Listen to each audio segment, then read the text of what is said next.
24-এর ছাত্র নাগরিক অভ্যুত্থানে,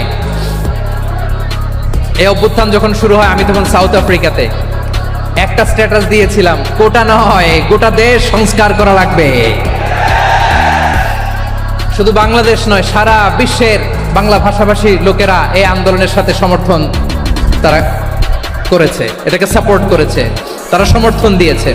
আমাদের ইউনাইটেড আরব আমিরাতের বাংলাদেশি ভাইয়েরা তারা সেখানে রাস্তায় নেমে এসেছিল, জানেন? ওইখানে ডেমনস্ট্রেশন করা যায় না, সেখানকার সরকার তাদেরকে যাবজ্জীবন দিয়েছিল। তখন আমাদের এই যে প্রধান উপদেষ্টা ডক্টর মোহাম্মদ ইউনূস সরাসরি G2G বলে, এটারে G2G, government to government, G2G, উনি চিঠি লিখলেন যে তাদেরকে, ইউর হাইনেস, হে সম্মানিত আমির, আপনি আমার এই চিঠির কারণে আমার সম্মানে এই 53 জন বাংলাদেশিকে মাফ করে দেন। এই চিঠির বদৌলতে বেকসুর খালাস পেয়ে গিয়েছিল আমাদের ভাইরা, জানেন না এই ঘটনা আপনারা?